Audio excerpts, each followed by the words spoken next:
তুই না এখনো বড় হোসনি বন্যা, নিজের সিদ্ধান্ত নিয়ে লড়াই করতে শিখিসনি।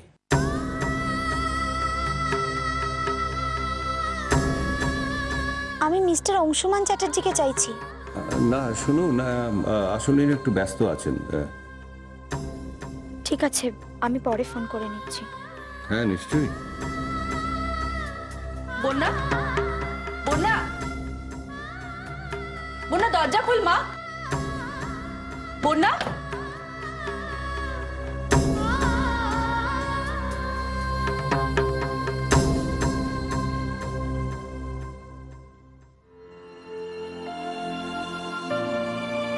কি হয়েছে তোর? বল না কি হয়েছে? স্কুলে কিছু হয়েছে নাকি কেউ কিছু বলেছে তোকে? বন্যা বল না কি হয়েছে? আমাকে একা থাকতে দাও।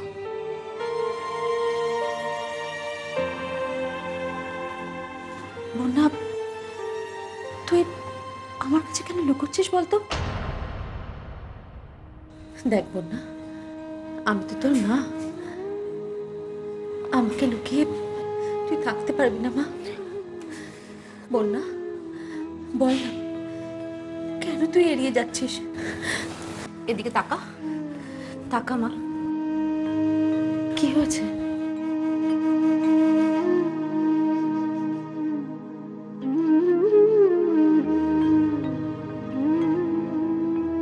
এরকম কেন করছিস মা? বল না।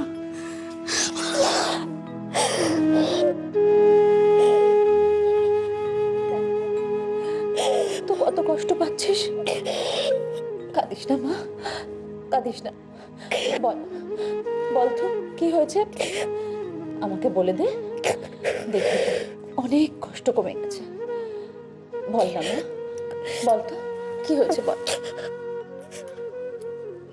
মা, বল না মা, কি হয়েছে? মা ওরা আমাকে এবার সত্যি সত্যি আমাদের জীবনের সর্বনাশের দিন ঘনিয়ে এলো। অনিলদার জমিটাকে ওরা কেড়ে নিল, বন্যামাকে ধরে ওরা মারলো। লোকেশবাবু আমাদের কাউকে বাঁচতে দেবে না। এটা তো নতুন কথা কিছু নয় অধীর। লোকেশ বাবুরা কবে আমাদের বাঁচাতে এসেছে বলতো? হ্যাঁ, তবে তবে এবার মরতে যদি হয় তো মরবো, কিন্তু ওই লোকটার কাছে হাত জোর করে প্রাণ ভিক্ষা চাইতে পারবো না। এই বেশি বড় বড় কথা, তাই না? বড় বড় কথা। মরতে আমি ভয় পাই না। এই শোন, তুই মরতে ভয় পাস না, কিন্তু আমি পাই, বুঝলি? আমি পাই। এই যে আমার জমিটা চলে গেল, কি করতে পারলাম আমরা? হ্যাঁ, এরপর যখন বাড়িতে ঢুকে বউ বাচ্চা নিয়ে টানাটানি করবে, তখন যখন নয়, করবে। তৈরি থাক। আরো বেশি ভয় পেয়ে মাটিতে মুখ লুকিয়ে বসে থাক, ওরা আরো বেশি টানাটানি করবে। আরে আরে ওরা তো এটাই চায়, চিরটা কাল আমাদের মরার ভয় দেখিয়ে নিজেদের কাজ হাসিল করে গেছে। তোরা কেবল নিজেদের কথাটা ভাবলি, হ্যাঁ, কেবল নিজেদের কথা। একবার বন্যামার কথাটা ভেবে দেখেছিস? বন্যামা আমাদের জন্য কি অপমানটাই না হজম করলো, আর আমরা মাথায় হাত দিয়ে চুপ করে বসে আছি। তা কি করব? তা কি করব? হ্যাঁ, কেন আমরা পারি না সবাই মিলে একসঙ্গে গিয়ে ওদের মাথাটা ফাটিয়ে দিয়ে আসতে?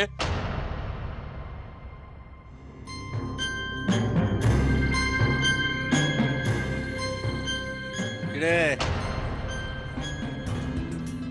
এসব ফাটাফাটির কথা শুনলাম, আমাদের মাথা ফাটাবি নাকি? হ্যাঁ দাদা, হাতে চেটোটা না এখনো চুল করছি, যদি বলদ একটুখানি কড়কে দিই।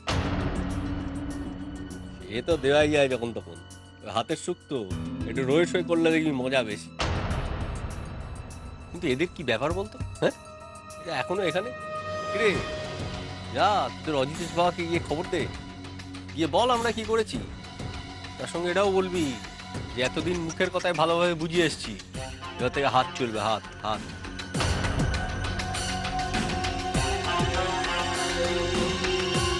বলবো কি বলবো না, দেখি তোদের কথাই হবে নাকি? নিশ্চয়ই, 100 বার। এবার থেকে আমরা যা বলবো সেই কথা শুনে চলবি, নাহলে দাদা রাগ করবে। আর দাদা যদি রাগ করে তোদের কপালে কিন্তু অশেষ দুঃখ আছে। এই শেষবারের মতো মুখে বললাম। আচ্ছা, আমরাও বুঝে নিতে চাই আমাদের কপালে কতটা দুঃখ আছে। তবে রে মার্কের পেটের ভাত হজম হয়নি না, এমন দেব না। রাধে, কি হচ্ছে কি? আরে আমি তো ওদের ভালোর জন্যই বলছি। যা যা যা, তোর অজিতেশ বাবাকে গিয়ে জানা। জানিয়েও কোনো লাভ নেই, তোদের অজিতেশ বাবা না ঢোঁড়া সাপ হয়ে গেছে, ঢোঁড়া সাপ। কিচ্ছু করতে পারবে না, কিচ্ছু না, কিচ্ছু না। বাজে কথা একদম বলিস না। দেখো, আরে বাজে কথা বলছি কি ভালো কথা বলছি নিজেরাই টের পাবি। আমি শুধু বলছি যে গিয়ে অজিতেশ বাবাকে বল যে আমরা তোদের মেরেছি, শুধু তোদের নয়, ওর মেয়ের গায়েও হাত তুলেছি। যা গিয়ে বল। কলকাতায় গেছিল তো, গিয়ে দেখ কিরকম ঠান্ডা মেরে গেছে। মানে মানে মানে তোদের অজিতেশ বাবা কলকাতায় গেছিল আমাদের কারখানার ম্যানেজারের সঙ্গে দেখা করতে, টাকা নিয়ে কোর্ট থেকে কেসটা এবার টুক করে তুলে নেয়।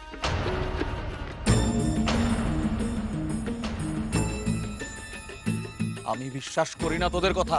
দেখো, বিশ্বাস করা না করা অবশ্য তোদের ওপর, আমার কিছু বলার নেই। চল রে শান্ত, এদের সব ভালো মন্দ বুঝিয়ে লাভ নেই। দেখা যাক এদের দৌড় কদ্দূর।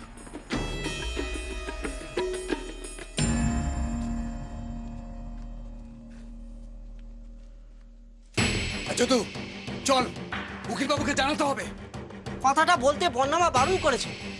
আমিও তো সেটাই ভাবছি রে। আমাদের ভেবে দেখা দরকার। এইভাবে তো এর আগে বর্ণামা কোনোদিন আমাদের বারণ করেনি।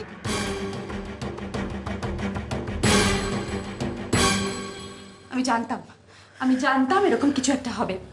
বারবার করে তোকে আমি বারণ করেছিলাম, তুই আমার কোনো কথা শুনলি না, তোর বাবাও শুনলো না। আমি নিশ্চিত লোকেশ কিছু একটা করবে, ও এইটুকুতে থেমে থাকবে না। ভয়ঙ্কর ভয়ঙ্কর কিছু একটা করবে, তখন কি হবে? আমি কাকুমণিকে ফোন করেছিলাম মা। ফোন করেছিস? আমিও এই কথাটা ভাবছিলাম, কি বললেন উনি? পাইনি, ফোনটা অন্য কেউ ধরেছিলেন। ও তাহলে হয়তো ব্যস্ত আছেন। তুই তো নামটা বলেছিস? হ্যাঁ মা। তাহলে নিশ্চয়ই উনি সময় পেলে ফোন করে নেবেন।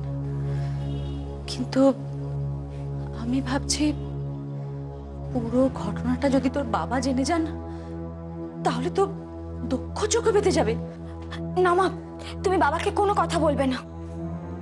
বলবো না? সে কি, কেন? এই এত বড় ঘটনাটা বলবো না তো বাবাকে? কিন্তু বোনা, আমরা না বললেও গ্রামের যে কেউ বলে দেবে, আর তাতে লুকোবাড়ি বা কি আছে? মা, আমি যদু কাকাকে বলেছি, ওরা আমাকে কথা দিয়েছে কেউ বাবাকে কোনো কথা বলবে না। যদুর বলার অপেক্ষা রাখে না বোনা, তোর বাবা নোয়াপাড়ার দিকে গেছেন, যে কেউ বলে দেবে। কখন গেছে মা? এই তো তুই আসার খানিকক্ষণ আগে। কিন্তু তার জন্য তুই কেন তো ভয় পাচ্ছিস বোনা? ওরা কি তোকে কিছু বলেছে নাকি তোর বাবার কোনো ক্ষতি? না মা, বাবাকে নিয়ে তোরা কিছু বলেনি, কিন্তু বাবার কানে যদি কথাটা একবার যায়, বাবা তো কেসটা লড়তেই চাইবে না মা। লোকেশের লোকজন তো এটাই চাইছে, যদু কাকা যদি না বলে ওরাই হয়তো বাবাকে কথাটা বলে দেবে। আমি এক্ষুনি যাবো মা। না, তুই কোথায় যাবি? তুই কোথাও যাবি না।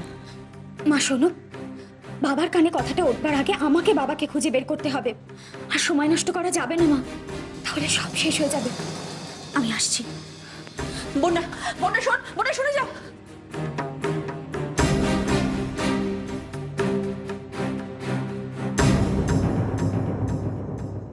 ঠিক বলেছিস অদি, এটা তো ভেবে দেখিনি।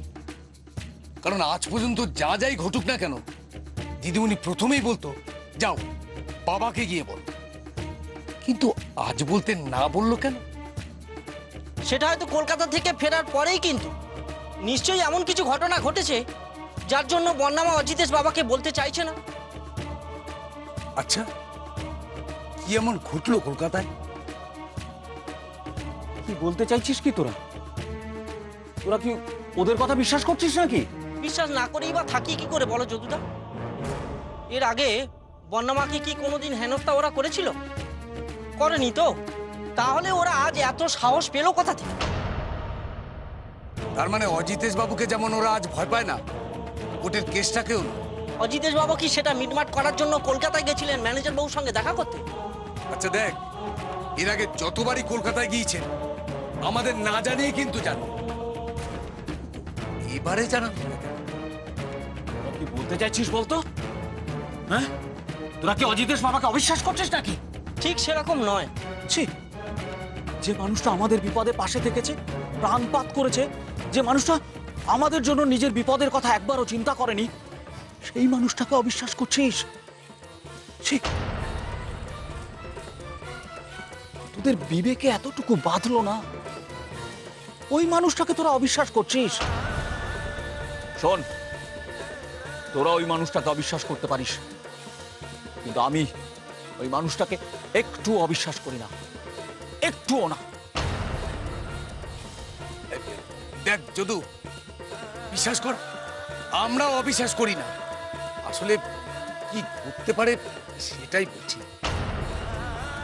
ওকে এত বড় ঘটনা গোপন করাটাও ঠিক হবে না। বেশ, আমিই যাব, যদিও তাতে বন্যামার কাছে আমার কথার খেলাপ হয়ে যাবে, তবুও যাব। ভুল করছিস তোরা, ভুল করছিস ভগবান বাবাকে অবিশ্বাস করে।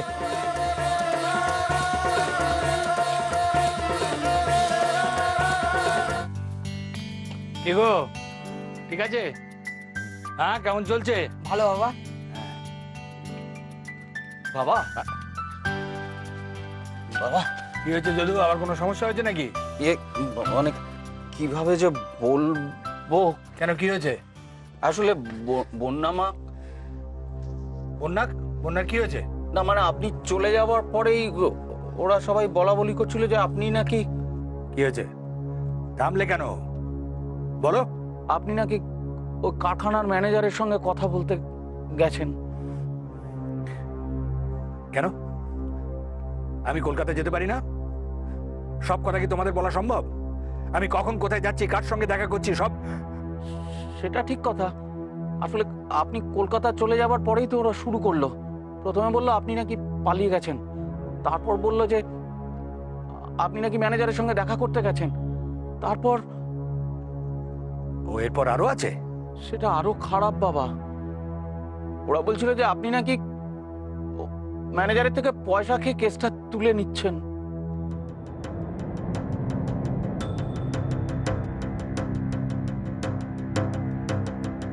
এসব তুমি কি বলছো যদু কাকা?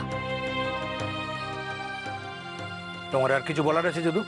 আমাদের দোষ নেবেন না বাবা। আমি জানি লোকেশ কেন এই সমস্ত কথা বলছে। এছাড়া ওদের আর এখন কিছু করণীয় নেই, বুঝতে পারছো না সেটা? আর একটা কথা ছিল বাবা,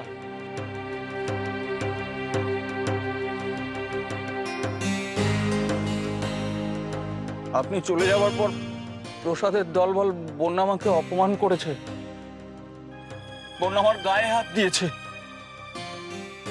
আমাকে ক্ষমা করো বন্যামা।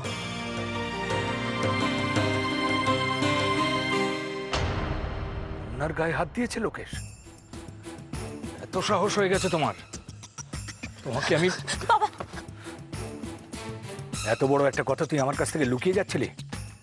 আমাকে যদুর কাছে শুনতে হলো। বাবা, তুমি অযথাই উত্তেজিত হচ্ছ। তেমন কিছুই হয়নি। তুমি মাথা ঠান্ডা করে আমার কথাটা একবার শোনো। এরপরেও কোনো মানুষ মাথা ঠান্ডা রাখতে পারে বন্যা? বাবা, বাবা, তেমন কিছু হয়নি। যদু কাকা ভয় পেয়ে গেছে, তাই জন্য বাড়িয়ে বলছে। আমাকে বোঝাতে আসিস না বন্যা। বাবা, তুমি আমার কথা বিশ্বাস করো, তেমন কিছু হয়নি। আমি সেদিন চড় মেরেছিলাম ওদেরকে, তাই জন্যই ওরা আমাকে কথা শোনাচ্ছিল। সেটাই বা করার অধিকার কে দিয়েছে ওকে? কি ভেবেছে ওরা? ওরা যা খুশি করে দেবে আর আমি মুখ বুজে মেনে নেবো? আজই এর একটা বিহিত আমাকে করতেই হবে। কাকুমনি না তোমাকে বারণ করেছে লোকেশের সঙ্গে নতুন ঝামেলায় জড়াতে? তুমি ভুলে গেছো তো বাবা? তুমি তো দেখতে পাচ্ছ বাবা আমার কিচ্ছু হয়নি, তাহলে কেন শুধু শুধু যাওয়া? তুমি বুঝতে পারছো তো লোকেশ চাইছে অন্যরকম কিছু করতে। বাবা, আপনাকে কে বলেছে এই সমস্ত বাজে ঝামেলায় না জড়াতে? কলকাতার কেউ? সে আজ যেই হোক কারখানার ম্যানেজার নয়, নিশ্চিন্ত থাকতে পারো তোমরা। যদি তুমি এখন যাও।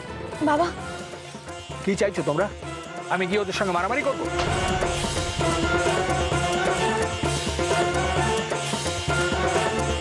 না বাবা।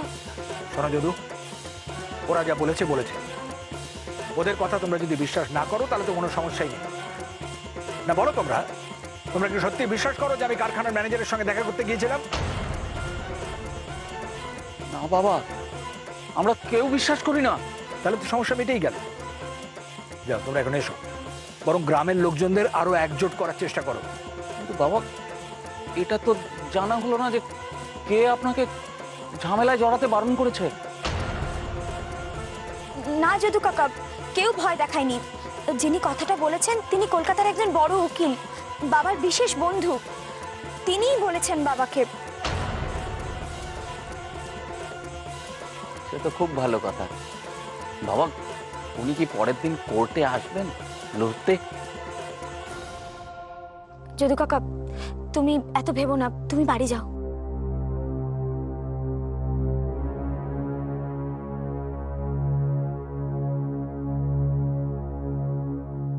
চল।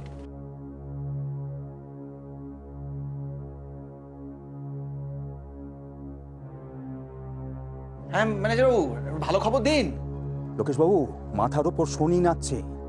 পলিউশন বোর্ড একটা সাংঘাতিক রিপোর্ট তৈরি করেছে। এই রিপোর্ট যদি একবার কোর্টে জমা পড়ে সর্বনাশ হয়ে যাবে। আচ্ছা, আপনি কি এক্সপেক্ট করেছিলেন ম্যানেজার বাবু? হ্যাঁ, মধু গন্ধে ভরা রিপোর্ট আসবে? হ্যাঁ, তো এই রিপোর্টই তো আসার কথা ছিল, ঠিকই তো এসছে। এবার কি করতে হবে সেটা ভাবুন।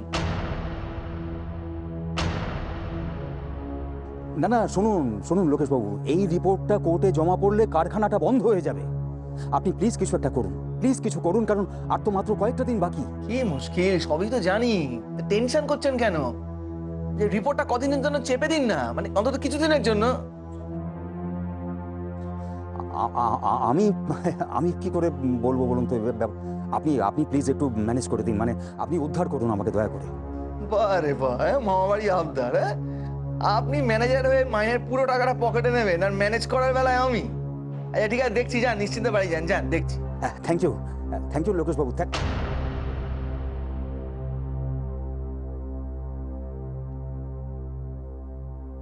কোনো খারাপ খবর আছে নাকি দাদা?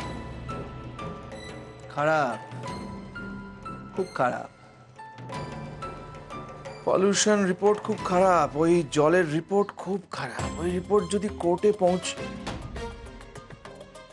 তো স্যার এই রিপোর্ট তো কোর্টে পৌঁছতে দেওয়া চলবে না। কিংবা কিংবা কিংবা অজিতেশ উকিলকে কোনোভাবে অ্যালাউ করা যাবে না কোর্টে। কিছু একটা করতেই হবে। বাবু, কি রে, কি হয়েছে?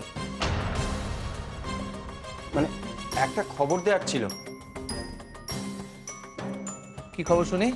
মানে অজিতেশ উকিল নাকি কলকাতায় গিয়েছিল কোনো এক বড় উকিল ধরতে। যদুরা সব বলা বলি করছিল, আমি নিজে শুনে এসেছি।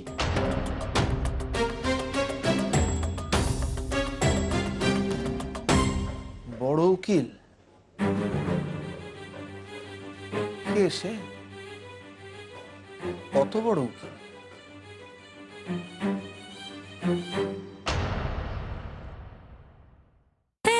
আমার